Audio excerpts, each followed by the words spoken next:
Advertising Week is over the moon to present to you Nick Law and Barry Waxman from RGA. Thank you, boys.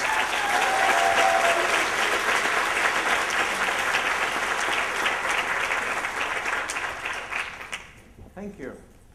Hello, hello. I'm Nick, this is Barry. We work at RGA, which is just down the road. It's about two blocks down the road. And we had to escape because Bob doesn't know we're here. He thinks we're working. We crawled out the window of a bathroom. And so, I don't know if I want to sit on this. I feel like I should have an acoustic guitar. So this is a presentation very similar to one that we gave at Cannes. But it's a good one.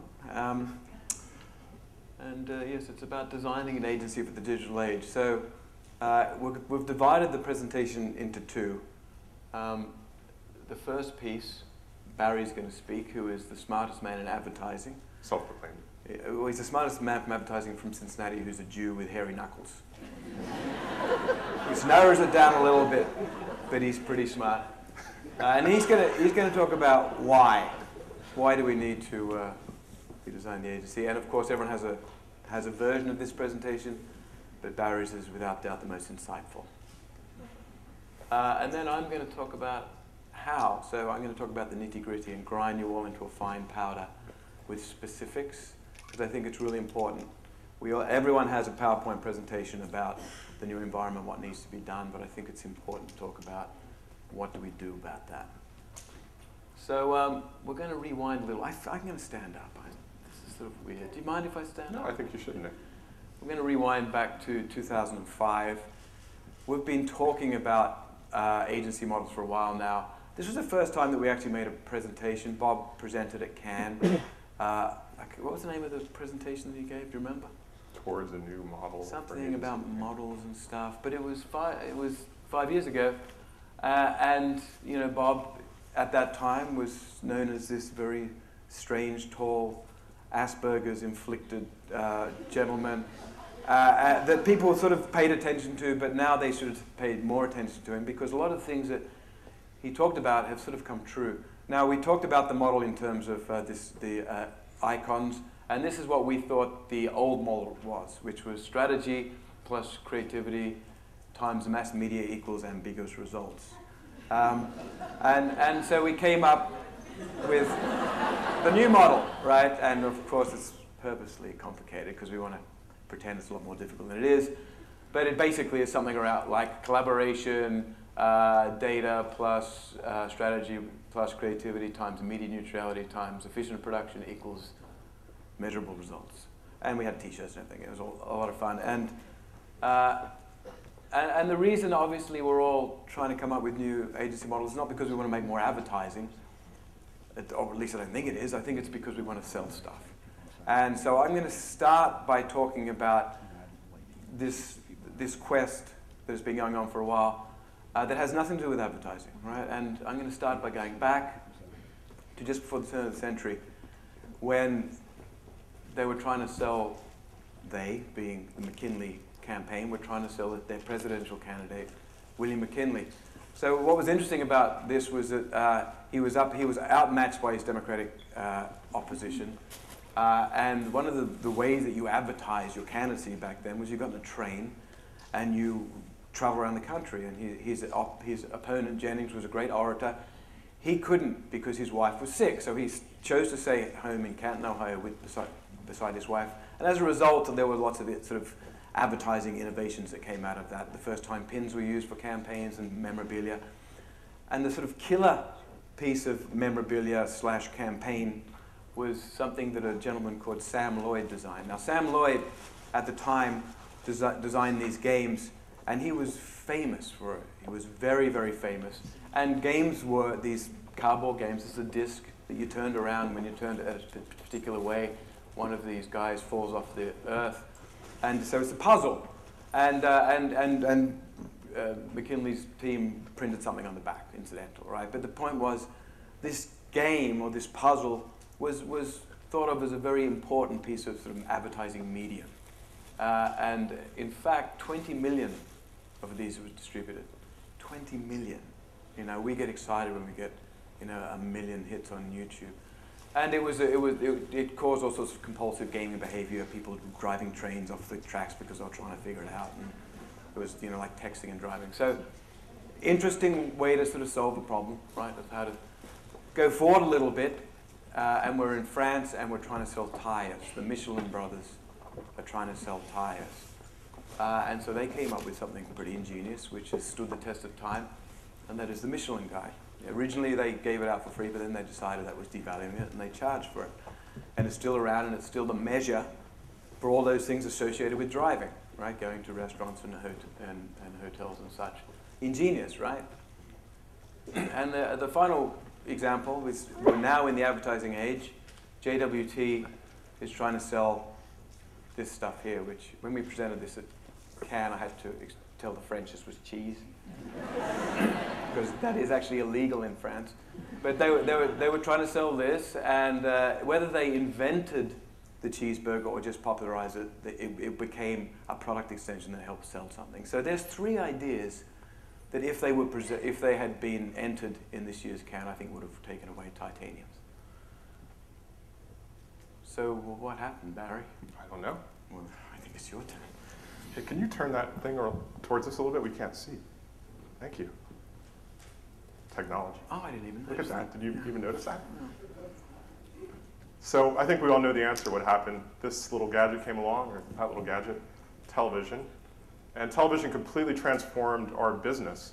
Probably most of us wouldn't even be in the audience today. We wouldn't even have Advertising Week if the TV hadn't come along and completely transformed the advertising industry. It's probably 10 times the size it is today because of the power of television. And so this is the invention that I think changed the business in a way that we have to now come up with new agency models. And there's a good reason for it. TV was the most powerful thing at selling stuff. If our clients spent money on television, they could pretty much be guaranteed of getting sales results. And so the entire industry reorganized itself around this fact, that mass media equals sales. Agencies organized themselves that way, clients organized themselves that way, and to this day, it's still pretty much the paradigm that most of our businesses operate under, whether we're on the agency side or the client side.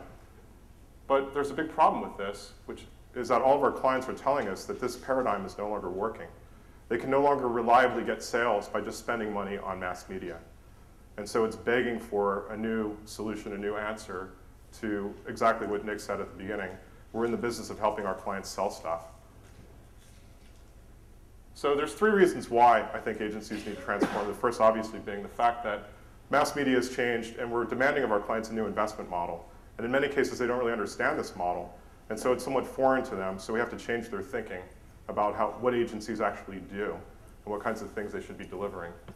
And the second thing is about context. This is an idea that I think we at RGA have really been adamant about popularizing, this idea of context.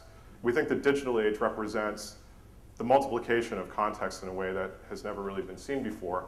And I'll explain a little bit more about what that means, and I'm going to share with you what we think are the 10 most important contexts of the digital age today. It could change, actually. And the last reason we need to change is because most of the brands that we work on behalf of are very, very commoditized. So in a commoditized world, it's really hard to grow. And the only way you can grow is by being innovative. So we're going to go into each of these a little bit. We'll start with the new investment model. This is pretty much the model of mass media. Our clients spent a big pile of money, big pie, really big pie. About 80% of the money that they spend goes to media companies. The NBCs, the CBSs, the Turners of the world. And about 20% goes into the creation and the production of ads. That's the old analog model of advertising. This is how most agencies made business. The lion's share of money was spent against mass media. The agencies, production companies had a small piece of the pie to actually come up with the ads and to produce them. And this was great. As I mentioned before, if you spent money this way as a client, you could pretty much be guaranteed that you're going to have very good sales results, very good growth. And so everyone understood this model, and they all sort of could work the numbers in their head, and they can understand how the investment worked. You know, if you spend a little bit more, you can maybe get a little bit more sales. You might hit a point of diminishing return at a certain point. But the model was pretty transparent, pretty easy to understand. In digital, we had almost the inverse model. In digital, we have to build software. We're often doing things that don't rely on paid media at all. And the bigger part of the budget has to go into the production of the idea. So we have much bigger teams, we're coming up with ideas, and we might use a little bit of paid media to spark some initial awareness of what it is that we're doing. And when we first started doing digital work, we didn't get very big budgets because we weren't able to produce very interesting or big results. But I think what's happening now is the tables have completely turned. There's diminishing results from mass media, which is what all of our clients are telling us, and we're showing that we can take the same investment, even less, and get very powerful results, and you'll see that in some of the work that we share with you today. So this is the first thing. It's complicated for clients to understand this because they don't understand that they have to invest in ideas rather than in media. So that's a big disconnect that we're dealing with on an ongoing basis every day. The second reason why I think the agency business needs to transform itself is because of context. The fact that we've seen this multiplication of contexts that have arisen since the introduction of the web first in 1995. So I was born in 1964. I'm just going to use this as an example to share with you the idea of context. I like to think of what my dad's media life was like. He was a businessman. He worked for a drugstore chain. He was in charge of buying merchandise for the store. And his media life was pretty uncomplicated. He woke up in the morning. First thing he did was he grabbed the newspaper off the curb, brought it in the house, read it over morning coffee. He drove his car to work, listened to the radio, heard some ads. At the office, he might have read some trade publications. He certainly didn't have the web to browse during his lunch hour. On the way home, drove past some billboards, listened to some more radio. He got at home at night, turned on Walter Cronkite, the evening news, and maybe he read Time magazine. It's pretty easy to reach my father. Those are all the things that he did, very predictable, and pretty much his media life mirrored just about everyone else in America at the time. The interesting to note is that the only way to reach my father in this paradigm is through interruption. So that's the idea of context to start. The only way to reach him was to interrupt him from what he was doing. The context was he was watching TV, and if you wanted to reach him, you had to interrupt him. And so the context of interruption is really the major one of the mass media analog age. It's the only way in which advertising was ever delivered. We interrupted people. We roll the clock forward to 2010, and we still have all of these original analog media formats. But to this, we've added this entire slew of stuff. Every one of these things is a new context in which some sort of marketing can occur. And I think as you look at it, you'll note that many of these things have absolutely nothing to do with paid media. Yet every single one of these, we've proven we can help drive growth for our clients' brands with these things. So that's one of the big changes, is this multiplication of contexts, and in a way in which interruption is no longer the most important one. So I'm going to take you through 10 contexts. Everyone take notes, be a quiz afterward. Actually, I think this is really useful. It's a paradigm to think about things. And what you'll see is that these are 10 contexts, but there's a ton of new ones that keep getting invented over and over again every day. And in fact, we don't think that there's just 10. We think that there's infinitely many possible contexts of the digital age. We're going to focus on 10 just to help you think about this idea of context. And then it's something I think you can take back to your agency, or if you're a client, back to your marketing department, and think about how these things relate to your business. So the first context is information. And this is probably the original, and still to this day, the most important context of the digital age. And it's certainly exemplified by things like Google. Google is the most valuable media company in the world. It's worth more than just about all of the other major media companies combined. And it's based on this simple paradigm of connecting information seekers with information providers in a one-to-one way.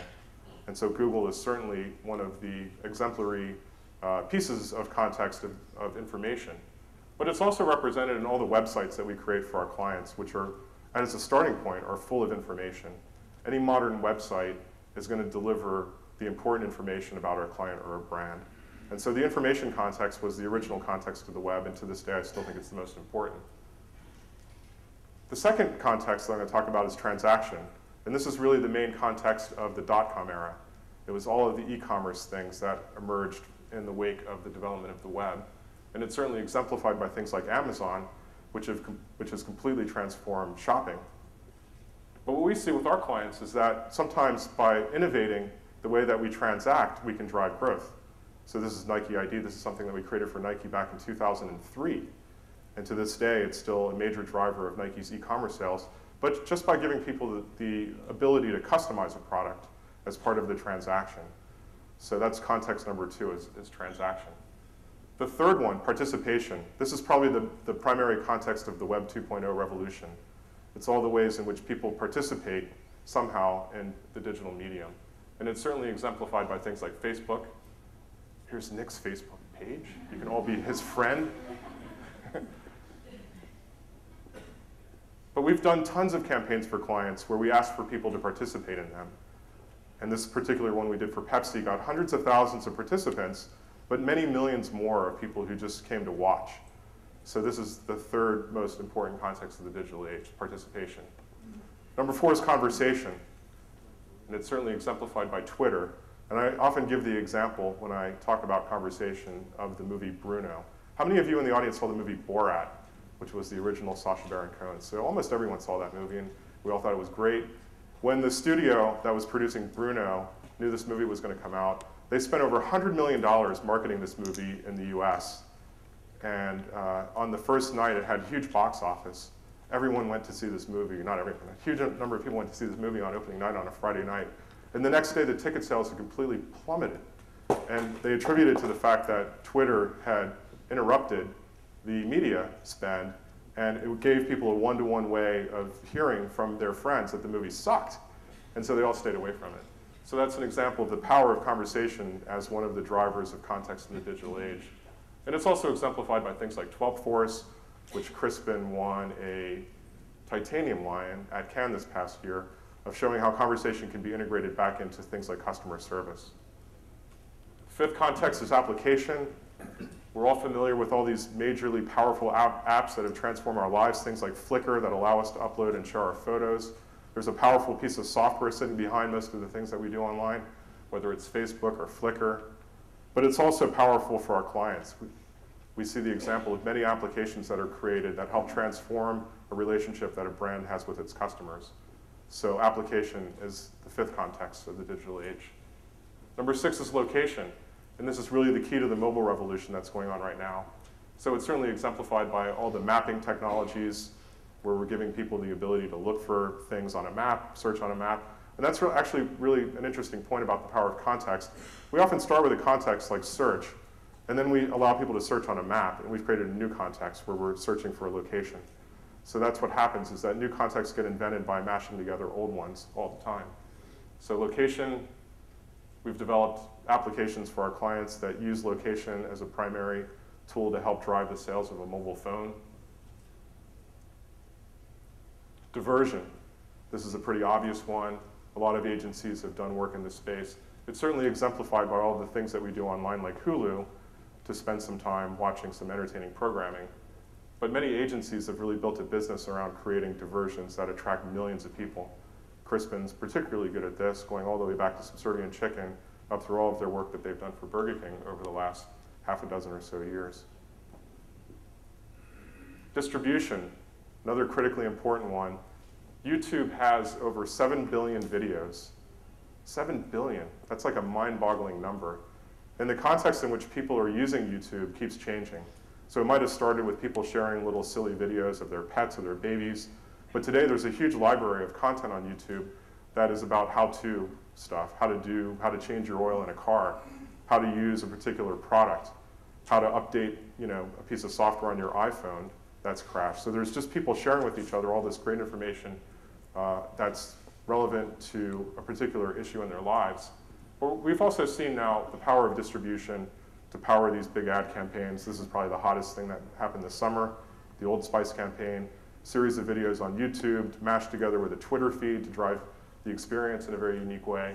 So distribution is something that advertisers didn't have access to except through paid media up until fairly recently in the digital age.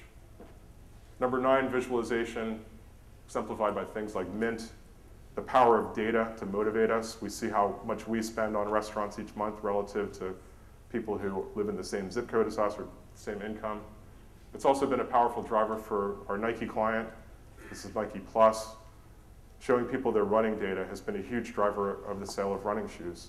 We think data visualization is going to transform a number of different industries: healthcare, nutrition, fitness, many of these financial services, many of these things. People looking at their data are going to be hugely motivating in terms of their purchasing behavior. And the last one, of course, is interruption. We still have that as a key context of the digital age. It just turns out that it's not the only thing, and it's probably not even the most important, but it's represented in all the banner ads and all the pop-ups and all the things that we annoyingly try to turn off and ignore most of the time. I was on a panel earlier today at IAB where AOL was introducing their new advertising format called Devil. And we do think that there are some very interesting new formats that are coming into the market to help with this idea of interruption being an important context of the digital age. But I guess my point is that it's not the only one, and it's not been the most important to our work, at least to date. And there's new context being invented every day. Right before we gave this speech at Cannes, there was a cover story in New York Magazine about this new generation of startups that are happening just a few blocks from here, all over New York City. These young kids funded by a new wave of VC investing that are inventing new contexts every single day. And some of these things are going to turn out to be very important to our clients and to our job as agencies of helping them sell their products, their services. And so I think what we've seen is that we've gone from this era where the agency was the master of interruption to this new era where we have to be the master of context. And I've just shared with you just 10, but I think you can all imagine dozens of other ones that are important to your clients and their business. So the third reason why agencies need to change is because of this very acute problem that all of our clients are facing. Their brands, their products, or services are commoditized. And I think this has really been accelerating for the last decade. Consumers today have more choice than ever before. You walk into any drugstore, any supermarket, and just the range of products on the shelf for any particular category is somewhat overwhelming. And so they're all operating in this commoditized world where for many decades they were able to get growth in exactly the way that I described. They would create new extensions, new and improved flavors, varieties, new packaging, and then they could rely on mass media to drive sales. And as I mentioned, this formula is not working for any of our clients any longer. And so what we're seeing is that we've got to move more into the space of innovation, creating completely new innovative things, and then using our technology to help demonstrate the power of these. And I'm going to get to our first case study video. This is for Verizon for the launch of Droid. Millions of people visit Times Square every day, but how many of them know how much there is to do right around the corner? This out-of-home experience for Droid helped them find out, using Droid's most compelling feature, location-based voice search. The result was Droid Does Times Square, a first-of-its-kind experience that lets callers search the Times Square neighborhood just by speaking into any phone on any network. Callers simply dialed the number and said what they wanted. Hamburger. And a giant Google map showed the results that were closest to Times Square. That's my search! Hamburger! They made it! T-shirts.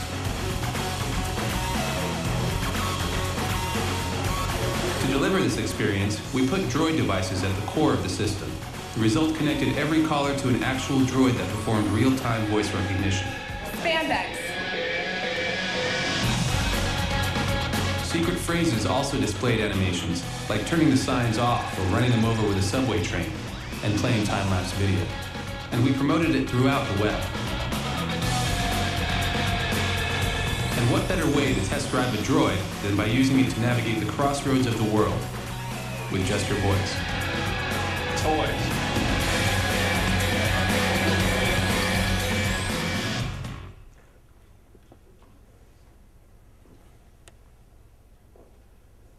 How? So that's our take on why we need to redesign the agency model. Now I'm going to talk about specifics, and I too am going to talk about 3 topics. The first one is brands. So what are brands now in this new networked age? How are they different than they used to be, and how do we reimagine them? The second is the people in the agency world that work against these things for brands. How do we redesign those teams? Because obviously the same old skill sets aren't going to be the only skill sets we need. And then there's a different process. Everything is more complicated now. You know, everything is more matrix. There are far more options, far more decisions to be made. So we need a new process. So what is a brand? First thing we're going to do is forget about advertising again. I'm going to keep asking you to forget about advertising. A brand is a relationship between a company and a customer, right, or an audience. And as agencies, our job is to mediate that relationship. Since the advent of television, the most powerful sort of storytelling technology for the last 50 years, has meant that the way we mediate it is that we told stories about brands to customers. So it's for the company is telling customers what they should know about them in a storytelling medium. But with the emergence of these network technologies in the digital age, we now have a lot more of a relationship with sort of systems of behavior, right? That have these multiple contexts. And what this is a two-way relationship between a company and a customer, obviously. Right? So it's no longer a company just telling a customer what they should know about them. It's us behaving in an interface. So what's interesting about that is that in the case of a story, it's really the company forcing its way into your life via interruption. That's the context, as Barry said. What's interesting about the right side, when you have a sort of systematic relationship with a brand, is that you are forcing your way into the company's world. You are being active and interactive. So you can see that there's a great that's a great place to be. If you can get people forcing their way into your brand, that's better than just rely on haranguing them with outbound advertising. So a lot of things we're going to talk about as far as our intention as marketers is to get people from the story to the system, right? Recognizing that often the starting point is a story, what is the thing that you're trying to sell, but hoping that the ending point is a relationship that is ongoing, which is sort of framed within a system of behavior. So one of the things I keep hearing about from my colleagues in the more traditional agencies is how important storytelling is. Now I want to balance that, first of all, by talking about systems and how important systems are, right? Because they're different sensibilities creatively, but also to get more nuanced with what a story is. Because for 50 years we've been telling a particular type of story about brands, and I think that the great challenge now is to decide what are the modes of storytelling that are going to be most effective in this new environment, right? So the system is sort of represented as a platform. In this case, I'm going to use a case that you may not have heard about. It's Nike Plus. Anyone heard of that? I know, and I'm sick and tired of talking about it too. So if we have a platform, Nike Plus, or we want to get runners actually behaving within that framework, then the most traditional way of telling a story in the advertising world is a metaphor, or using some sort of device like heightened reality or symbolism. That's just a really easy way to tell a story in 30 seconds.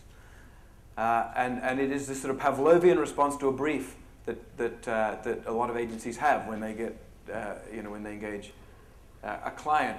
And there's a good reason for that, because metaphors are very good at evoking a feeling, right, an emotion. And this is why we're told by our traditional cousins that storytelling is so important.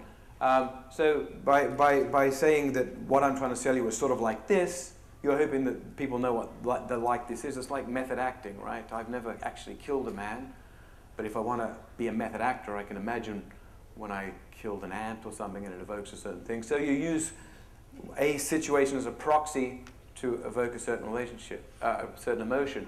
The problem with that is it has no relationship to the behavior that you're trying to get them, right? So there is this sort of cognitive gap between a metaphor, which is the thing I'm trying to sell you is sort of like this, but what I actually want you to do is behave like this.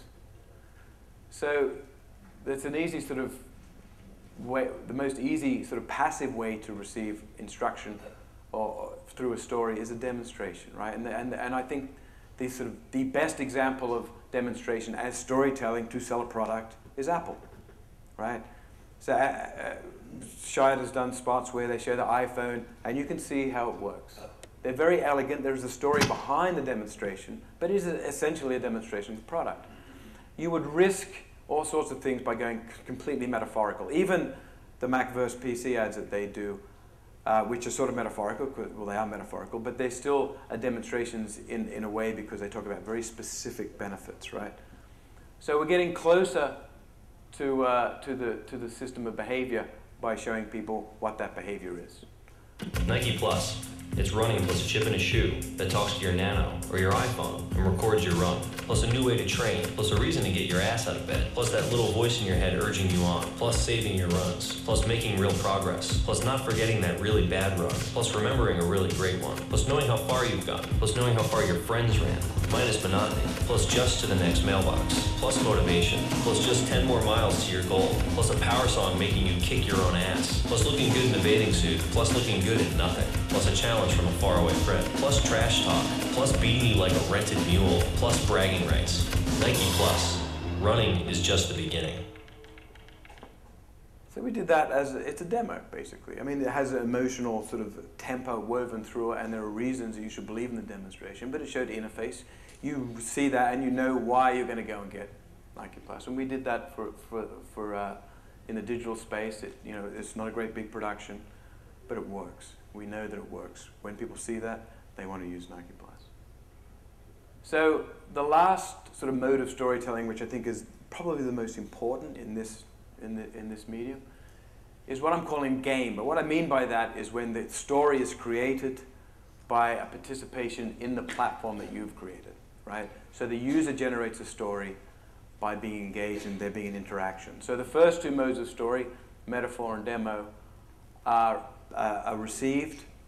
The third mode of story is created by a system of behavior, and I'm gonna actually some of the Old Spice stuff that Barry was showing, I think, is the digital sort of socially enabled piece of that.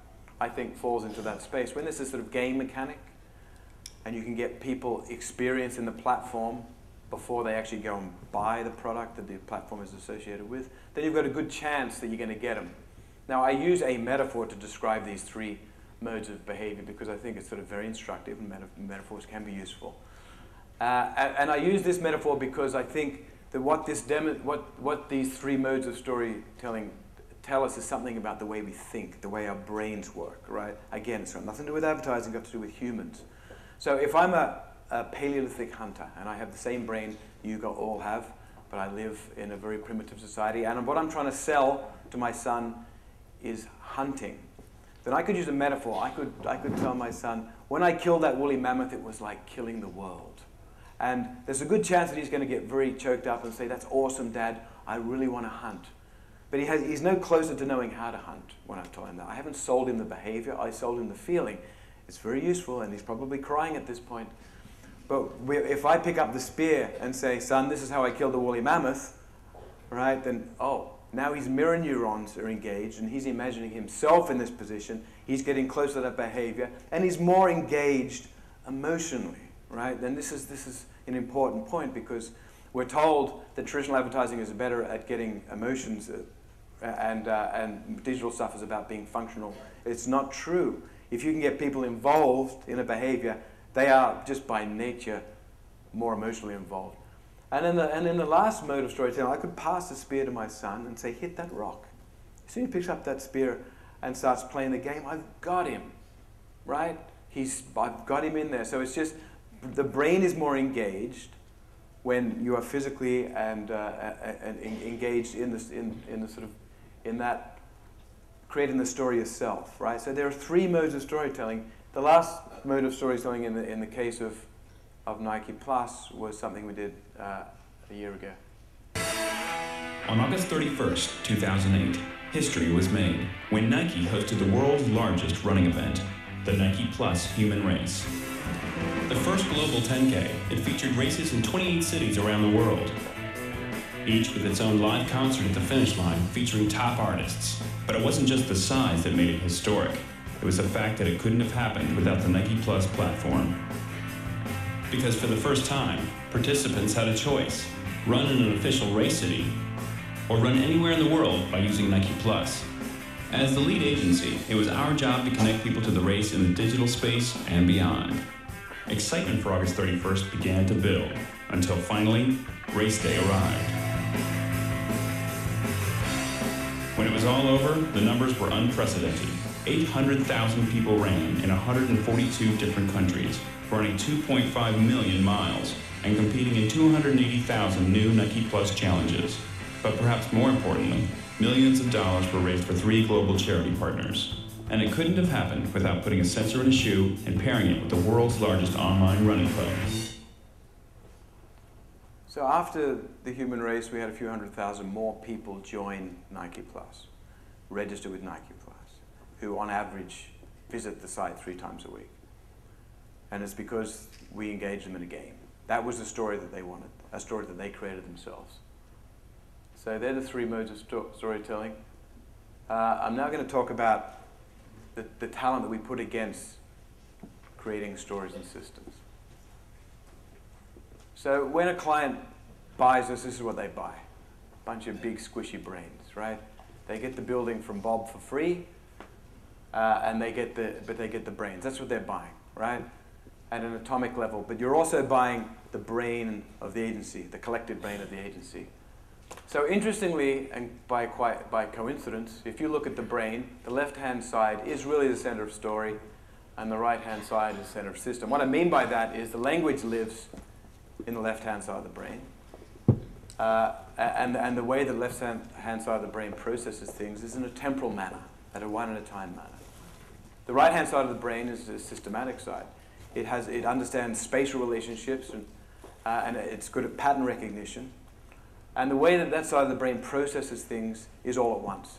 So we've got one-at-a-time processing on the left, and all-at-once processing on the right. And that's sort of profound insight when it comes to creative people, because as creative people, what we are is a collection of thinking habits, right?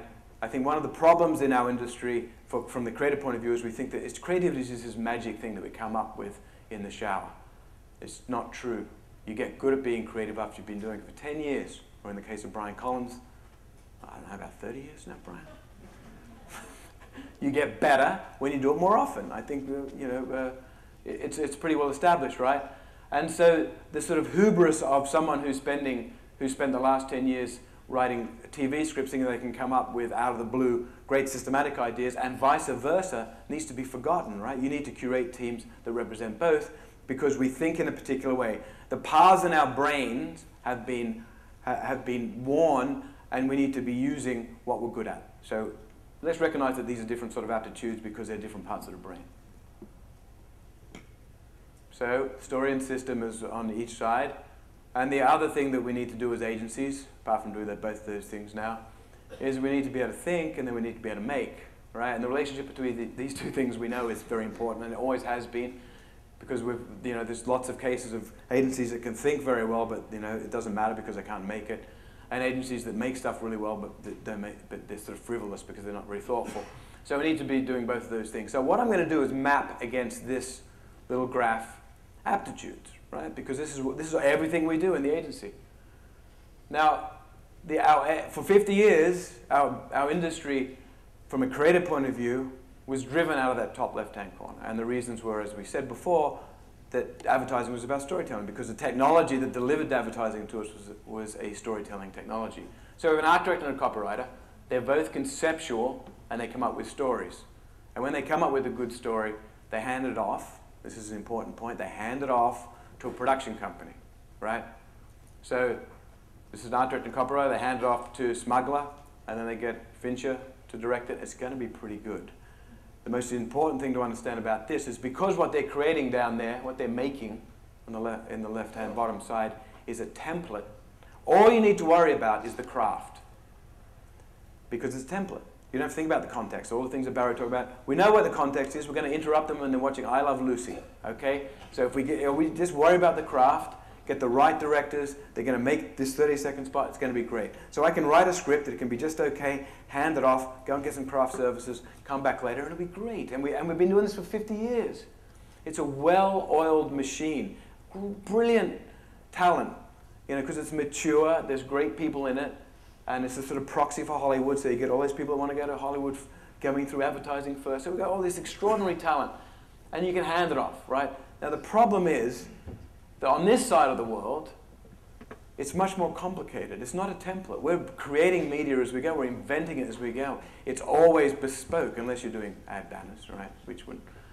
So when you hand it off, you're handing off half of the thinking, not just a production. So there's 2 problems with a traditional team handing it off to a production company, a Swedish production company.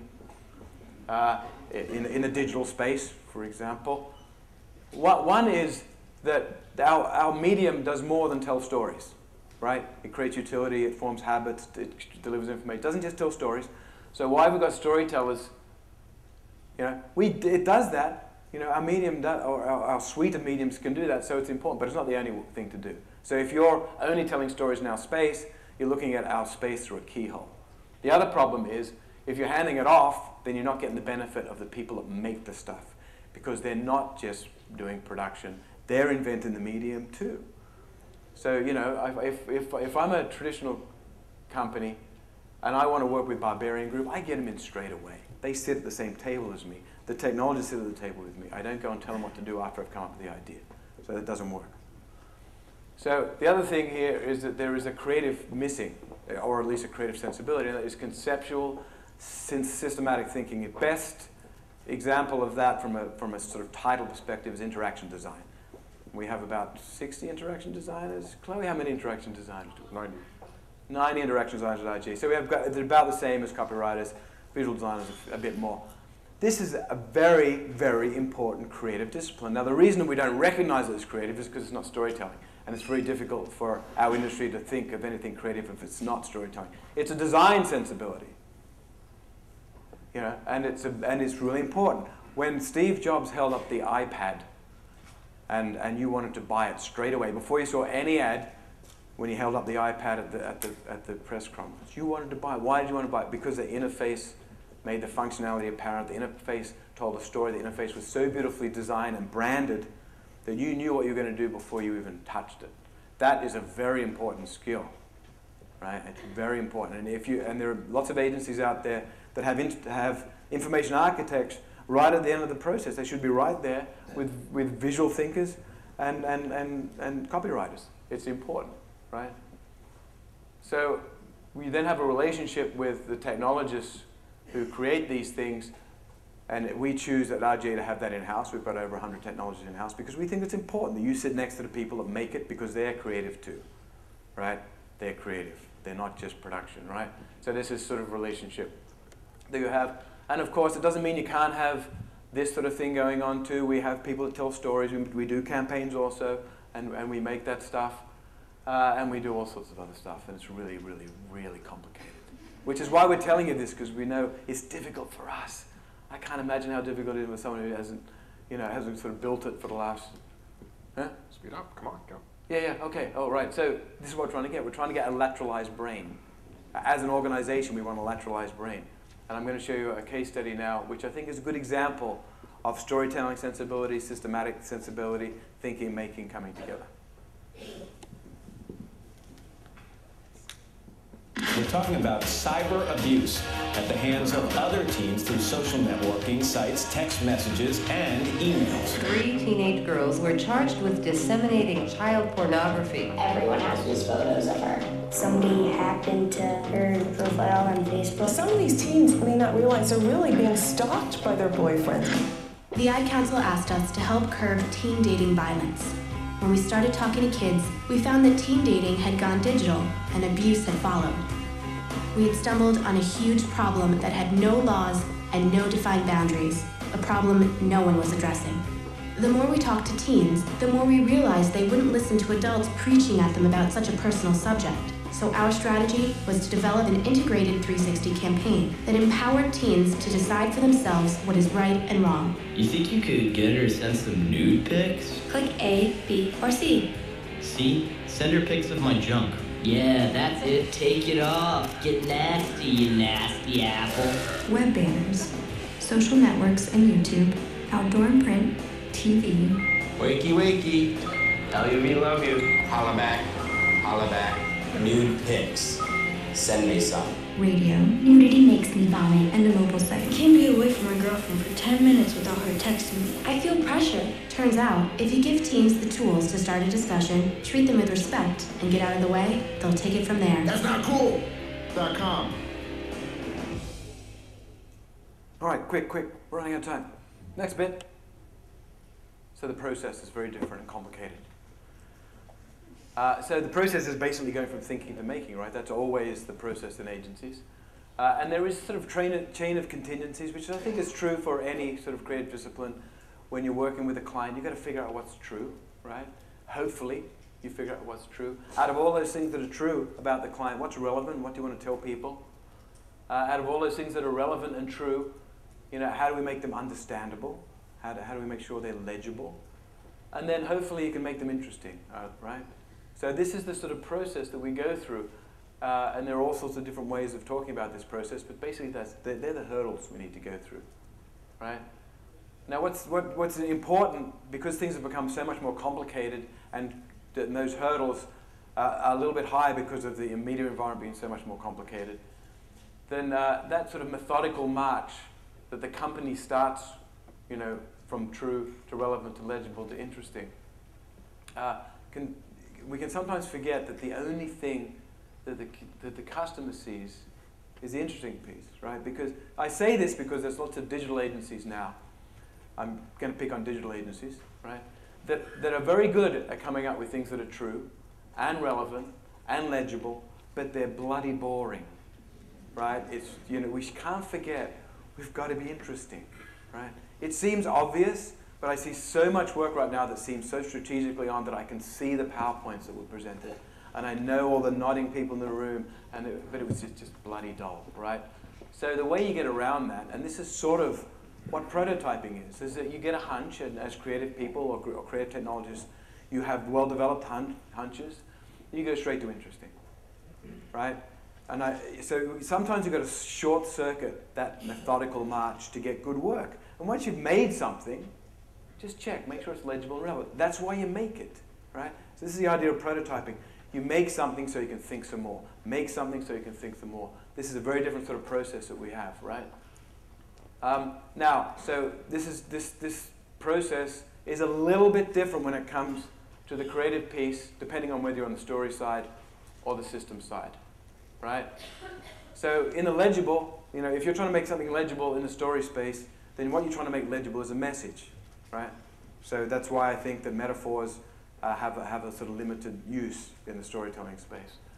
In the systematic space, what makes something legible is an interface. So going back to interaction designers, almost all content now is behind an interface. TV's behind an interface. Everything's behind. You better make sure that your brand makes good interfaces and that the functionality is apparent, because if you don't, then you're hiding your best ideas, right?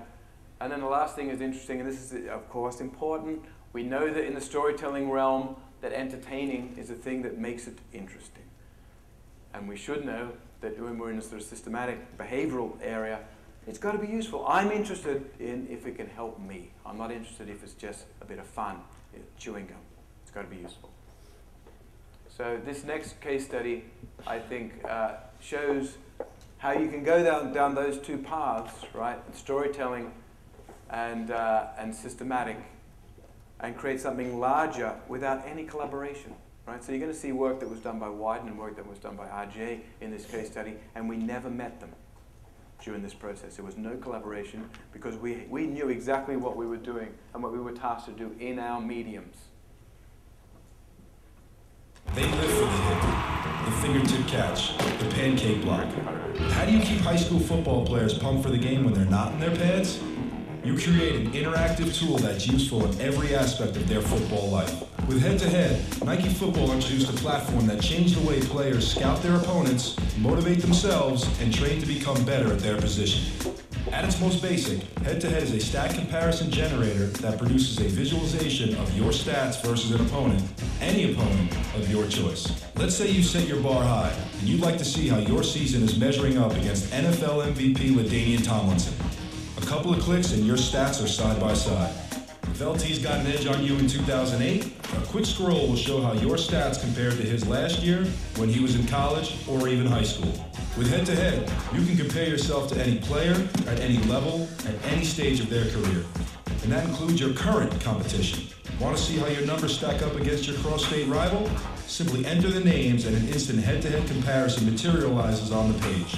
For the high school player looking to take his game to the next level, Head-to-head is an essential tool for knowing where he stands in the ultra-competitive football landscape.